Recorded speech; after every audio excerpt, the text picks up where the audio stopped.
no ar, a edição 1359, ano 28, tema Um Deus de Maravilhas.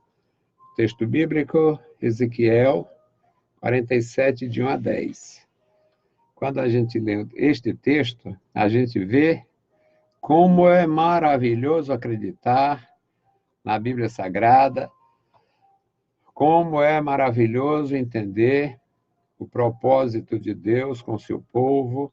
Muitas coisas aconteceram e o povo do Senhor, em muitos aspectos, parecia que não teria mais solução, não teria mais nenhuma esperança.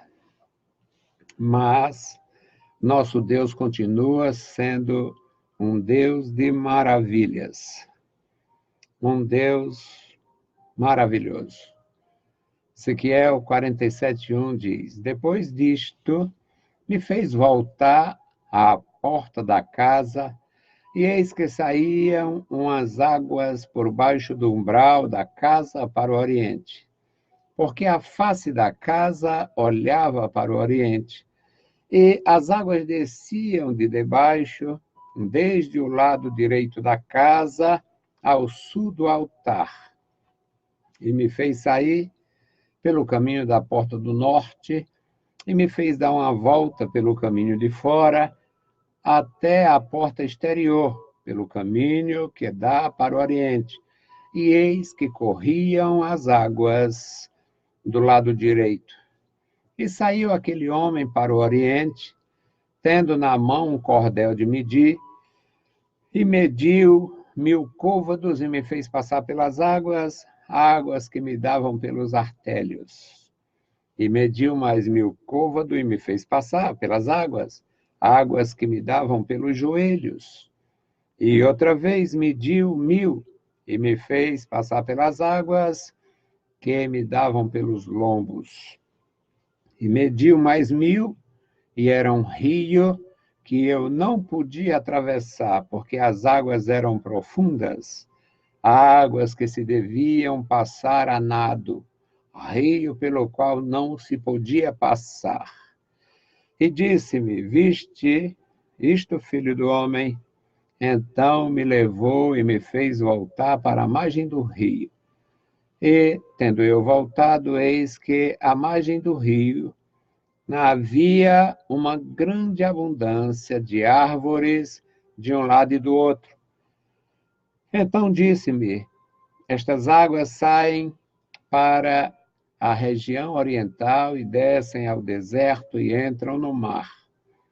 E, sendo levadas ao mar, as águas tornar-se-ão saudáveis. E será que toda criatura vivente que passar por onde quer que entrarem estes rios, viverá. E haverá muitíssimo peixe, porque lá chegarão estas águas, e serão saudáveis, e viverá tudo por onde quer que entrar este rio. Será também que os pescadores estarão em pé junto dele, desde Engedi até Eglaim. Haverá lugar para estender as redes, e o seu peixe, segundo a sua espécie, será como o peixe do mar grande, em multidão excessiva. Bendito Deus, Pai Santo e bondoso, Senhor da glória, nós te louvamos, agradecemos a ti, meu Senhor, a tua proteção, o teu cuidado, a tua bênção, e pedimos, meu Senhor, pela tua igreja. Guarda os que estão conosco, abençoa o teu povo em todo lugar. Nos dá, meu Senhor, mais graça e entendimento da tua palavra, nos desperta, Senhor, para proclamar as tuas maravilhas. Querido Senhor, ouve a nossa oração. Nós oramos, nós agradecemos no santo nome de Jesus. Amém. Meus queridos irmãos, a palavra lida é uma profecia que alguns acreditam, como eu mesmo, que haverá esta grande transformação na região do Mar Morto, porque isto aqui descreve o Mar Morto. E, segundo a compreensão de uma boa parte dos estudiosos, isto acontecerá por ocasião do reino de nosso Senhor Jesus Cristo, chamado milênio nas Escrituras. Existem muitas pessoas que não acreditam no milênio literal. Eles acreditam no Halloween, acreditam no Papai Noel, acreditam no tarô, acreditam em mil coisas, mas não acreditam no que a Bíblia diz. A Bíblia fala sobre o reino de Deus. E o reino de Deus não seria dividido com Herodes nos dias de Jesus, não seria dividido com os pontífices em suas muitíssimas iniquidades, não seria dividido com os ditadores de direita ou esquerda. O reino de Deus é específico. Então, haverá na Terra, em algum momento da história, um reino onde a justiça será praticada. Haverá na Terra, em algum momento da história que envolve o povo de Israel, uma dominação profunda do poder de Deus, aquele Deus que se manifestou no Sinai, antes havia se manifestado no Mar Vermelho, depois se manifestou no Jordão, continuou se manifestando através da história dos judeus e através da igreja. Então, para você que estudou com os que ensina a gente não acreditar, eu estudei com quem ensinava a não acreditar, mas eu fiz questão de não aprender as lições. Já me sentia muito limitado, muito pequeno, muito frágil, muito fraco, muito descrente, muito incrédulo, para ainda absorver alguma lição de incredulidade. E passei pelo estágio de estudar com quem não acreditava, aprendi o que deveria aprender, não absorvi o que não queria, e continuo acreditando que o reino de Deus será uma realidade, conforme as Escrituras descrevem. E, conforme esse entendimento das Escrituras, de boa parte dos estudiosos, e, por incrível que pareça também, eu me incluo entre essas pessoas, acreditamos na manifestação deste Deus Todo-Poderoso. Nosso tema, um Deus de maravilhas. E o profeta Ezequiel, envolto numa tremenda aflição, numa grande dificuldade, por causa do cativeiro na Babilônia, ele, como todo profeta, como todo adorador temente, eles pediam, eles esperavam, eles queriam testemunhar o poder de Deus na manifestação e na restauração da nação. E entre as muitas experiências desses profetas, eles, no caso ele, Ezequiel, depois de muitas vezes que o Senhor falou, revelou, ele mesmo foi dado como um sinal, sofreu, pagou um preço altíssimo por ser profeta de Deus, e aceitou com resignação a sua missão, o sofrimento imposto pela missão. E ele aqui, no capítulo 47, diz, depois disto, depois de tantas aflições, depois de tantas mensagens gloriosas, depois de tantas provações, depois de tantas angústias conjuntas, porque ele, como um judeu, como uma pessoa que tinha amor e respeito pela sua terra, pela sua nação, ele sofria junto. e ele aqui praticamente comemora uma bênção que possivelmente não viria. Mas a gente se alimenta pela fé. E ele diz: depois disto me fez voltar. Muitos não voltavam mais naquela porta. Muitas pessoas viram aquele templo em pé, o templo de Deus, a casa de Deus, viram em pé e quando saíram a certa distância viram caindo, o fogo consumindo, mas aqui na sua visão ele não vê nada que não seja maravilhoso. Ele viu toda a calamidade, mas na visão ele vê a casa.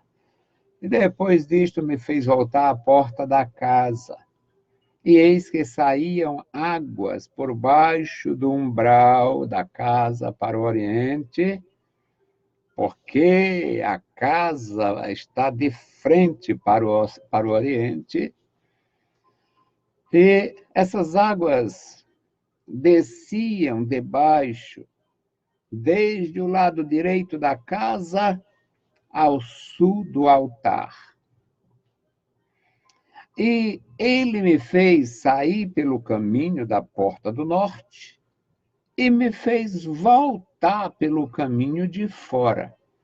Você já está vendo o interior da casa, então saia e volte, entre de novo. Aí ele saiu, entrou novamente e agora ele observa outras coisas extraordinárias. Me fez voltar, me fez dar uma volta pelo caminho de fora até a porta exterior, pelo caminho que dá para o oriente, e eis que corriam águas do lado direito. Ele vê os detalhes daquela visão. E saiu um homem para o oriente, e o homem ia medir aqueles espaços. Aí ele mediu 1000 côvados. 1000 côvados, cerca de 460, 470 metros. Mediu 1000 côvados. Aí disse: vai, anda nesta água. E eu fui andando e a água só cobria os pés. Eu andei os 1000 côvados e as águas só cobriam os meus pés, águas que me davam pelos artérios. Ele mediu mais 1000 côvados e me deu a mesma ordem: passa pelas águas. E eu passei e as águas já alcançavam os joelhos. E ele mediu ainda 1000 côvados e me ordenou passar, e já estava à altura do meu tórax, à altura dos lombos, a região lombar. E mediu mais 1000, e agora eu via um rio que tinha correnteza, um rio que tinha água profunda, um rio que tinha um aspecto de águas profundas. E eu não podia atravessar. Meus irmãos queridos, na nossa experiência com Deus, a nossa experiência de discípulos, a nossa experiência de pregador, de professor na obra de Deus, nós temos todos esses estágios.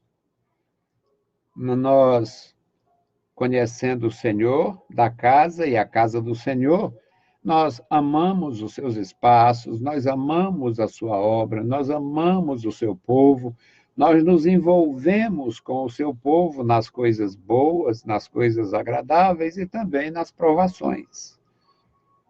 Um verdadeiro discípulo, ele também sofre com os que sofrem. Ele se regozija, ele se alegra com os que se alegram e se sente, se ressente, se entristece com os que estão tristes. O profeta já tinha passado por muitas agruras, muitas amarguras, muitas tristezas, como profeta de Deus anunciando juízo. E o nosso Deus, um Deus de maravilhas, agora consola o profeta, mostrando a transformação física daqueles espaços no futuro. A restauração não só da terra do povo de Deus, não só do reino de Deus na terra, mas até mesmo aquilo que parece impossível. O Mar Morto é que está aqui nesta descrição. As águas correram para o Mar Morto, elas desceram, elas encontraram a água, sempre encontram um caminho, e as águas encontraram o caminho para o Mar Salgado. Não sou bom em geografia bíblica, aliás, não sou bom em quase nada, mas a gente aprende um pouco e se regozija também. E o profeta de Deus confessa que não podia passar, porque as águas eram profundas, só podia passar se nadasse, e ficou assim a sua situação. Era um rio pelo qual não se podia passar. Também isso mostra a nossa dependência. Nós dependemos de Deus, precisamos ter compreensão. Por mais que o tempo seja favorável, por mais que nós tenhamos recursos, as coisas necessárias, a provisão, ainda somos dependentes de Deus. É bom ter entendimento disto. Ele disse que não podia passar. Ele precisava de ajuda, ele precisava de orientação, ele descobre a sua dependência. No versículo 6, ele continua sendo orientado. Então o Senhor, naquela visão, diz: viste, filho do homem? Então me levou e me fez voltar para a margem do rio. O rio que ele via na sua visão. Ali não tem rio nenhum, mas ele via na sua visão. Não existia este rio no lugar que ele estava vendo este rio. E tendo eu voltado, versículo 7, ele diz: eis que à margem do rio havia uma grande abundância de árvores de um lado e do outro.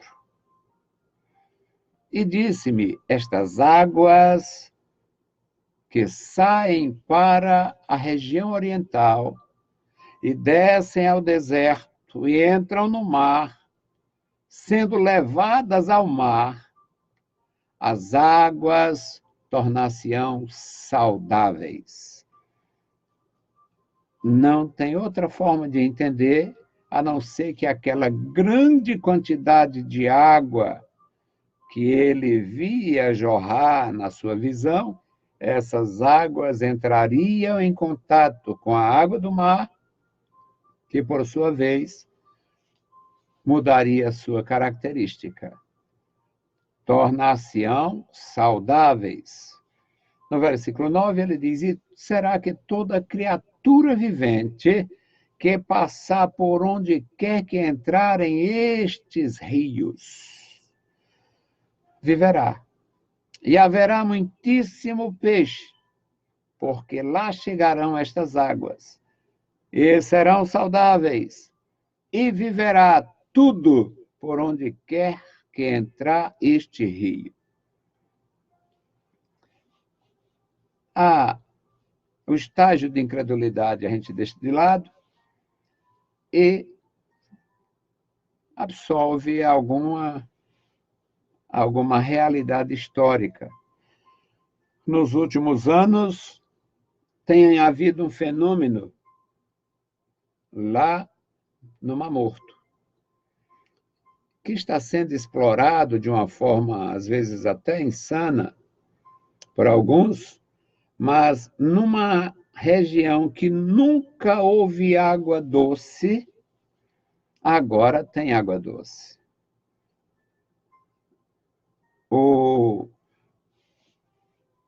clima, que é notório, as mudanças climáticas dos últimos séculos, o clima não tem ajudado, a interferência do homem tem piorado, o Rio Jordão, que alimentava o Mar Morto, está entrecortado com o grande sistema de irrigação de Israel.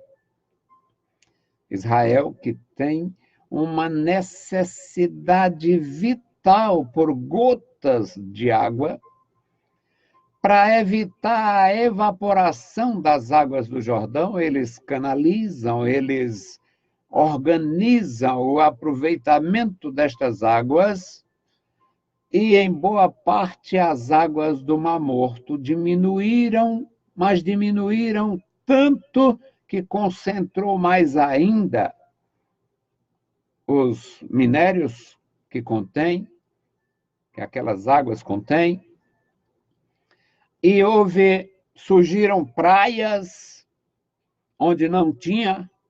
O banho no Mar Morto foi sempre um banho mais medicinal do que de lazer, e surgiram espaços gigantescos por causa das mudanças climáticas, a falta de água, portanto, o nível do Mar Morto, que está a mais de 400 metros abaixo do nível do Mediterrâneo, está muito mais baixo ainda, fazendo aparecer uma vasta área descoberta, e exatamente nesta área descoberta está surgindo mananciais de água doce. Muitas daquelas atividades que existiam ali por causa da água salgada, do banho medicinal, haviam instâncias ali para turistas, foram arruinadas, porque à medida que estes espaços surgiram, foi afundando o solo e foi aparecendo grandes poções de água doce, num lugar que nunca houve água doce. Tem chamado a atenção dos estudiosos, das autoridades, dos cientistas, e claro que isso também me diz alguma coisa do que nós não sabíamos. Deus, que é infinitamente compassivo, cheio de amor e bondade, revelou há 2.500 anos. Portanto, 500 e tantos anos antes de Cristo, Deus revelou a Ezequiel que haveria alguma coisa para sarar as águas do Mar Morto. E o versículo 10, que eu não li para você poder entender melhor agora, pelo menos é meu pensamento, é que fica melhor, diz assim: será também que os pescadores estarão em pé junto dele, desde Engedi até Eglaim. Esses nomes estranhos para nós não é fácil de pronunciar, e para mim pior ainda. E ele diz: haverá lugar para estender as redes. O seu peixe, segundo a sua espécie, será como o peixe do mar grande, em multidão excessiva. O mar grande, toda referência ao mar grande no Antigo Testamento, é uma alusão ao Mediterrâneo, porque naquela região era o que eles conheciam. Conheciam o Mar da Galileia, que é um lago de água doce, o Mar Morto, que sempre foi chamado assim, Mar Salgado ou Morto porque não tem peixes, e o Mar Grande ou Mediterrâneo, que é realmente o mar que liga o Oriente com o Ocidente. Meus amados irmãos, temos muito que aprender, e aprender na palavra de Deus é maravilhoso. Eu quisera ter mais habilidade, mais entendimento, mais condições e ajudar mais. A intenção é boa, é ajudar a quem está começando. Deus abençoe você, Deus abençoe sua vida. A moral da história, ou o objetivo do vídeo, o objetivo da mensagem é mostrar que o nosso Deus é um Deus de maravilhas e não tem nada que o homem possa admirar, achar estranho, absurdo que Deus não possa fazer e fazer com grandeza. Deus abençoe a cada um de vocês. Bendito Deus, Pai querido, Pai santo, Senhor da glória, nós te louvamos. Obrigado pelos meus irmãos, a tua igreja, os teus servos, nossos ajudadores. Toma em tuas santas mãos os idosos na tua casa, socorre, dá saúde, abençoa, meu Senhor, os meus queridos irmãos. Tu és poderoso, tu conheces, Senhor, as nossas vidas e nós te louvamos, Pai, pela tua bondade. Continua conosco, Senhor, abençoando e guardando a tua igreja. No santo nome de Jesus te pedimos e te agradecemos. Amém. Saudamos a todos com a paz de nosso Senhor Jesus Cristo. Se o Senhor permitir, voltaremos logo mais às 21 horas na Rádio Vida 98.3. Deus os abençoe. Leiam a Bíblia Sagrada e a graça de nosso Salvador repouse sobre vós. Amém.